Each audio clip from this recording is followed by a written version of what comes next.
Okay, let's start our exercise. Okay, our exercise is very simple. So we would like to connect our Jupyter Notebook to Hadoop cluster using Dask and Laser Parquet.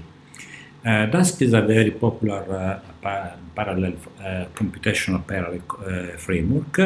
Jupyter obviously is an environment where we can develop our analytics. Parquet is a data store file format. Okay.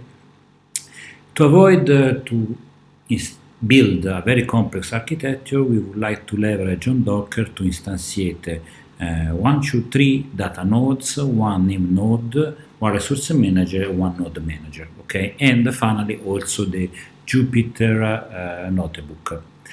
The entire code is there. So that you can clone the repository to start your exercise. Okay, assume that the repository has already been cloned. The only thing to do is just to obviously clean. Let me clean a little bit the volume so that we can avoid to replicate the same exercise. Okay, now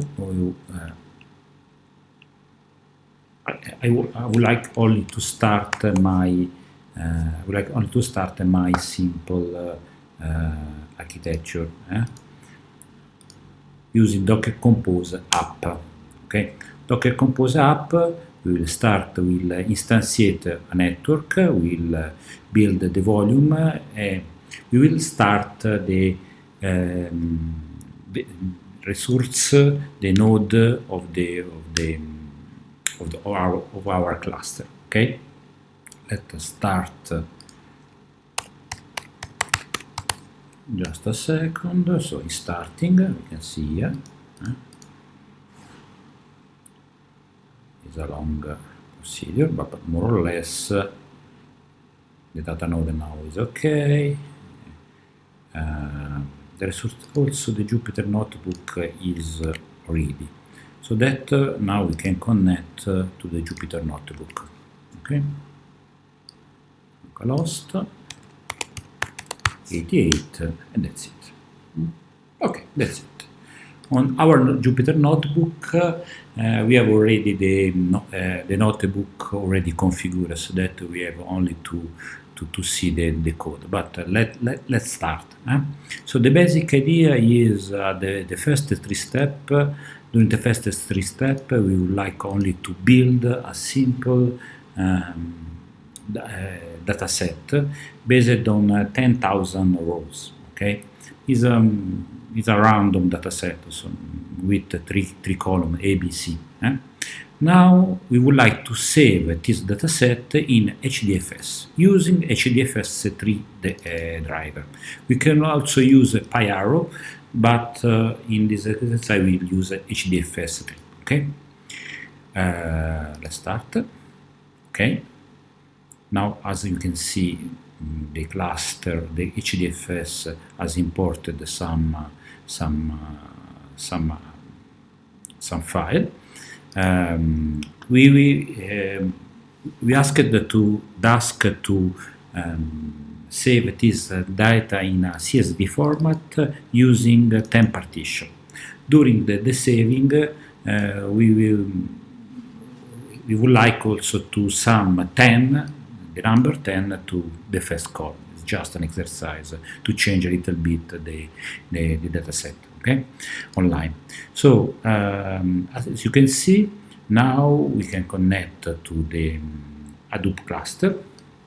Okay, that's it. It's running. The name node, sorry.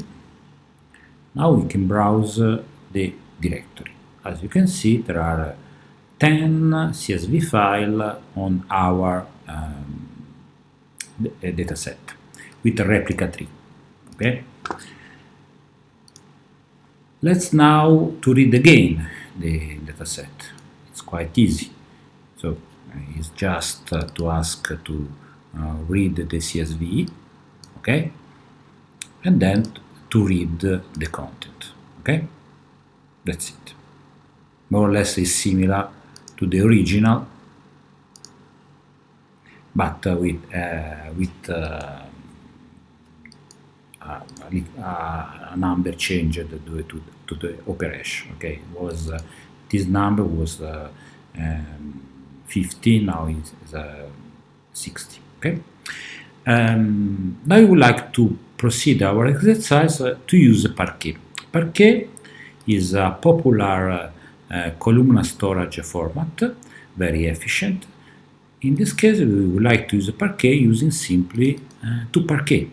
This function provided the API toParquet provided by Dask. Now is working. Just a second. Parquet is saved. Now we would like to read again and to see the content. More or less is the same. But let's see what happened in our HDFS data system. We have a new directory called large dataset Parquet. In this dataset we can see the partition of Parquet data file. That's it. So our simple exercise used Jupyter, Hadoop, and Dask to save, read, and partition the data in HDFS dataset. Remember obviously to close the cluster using Docker Compose down or stop. Okay, that's it.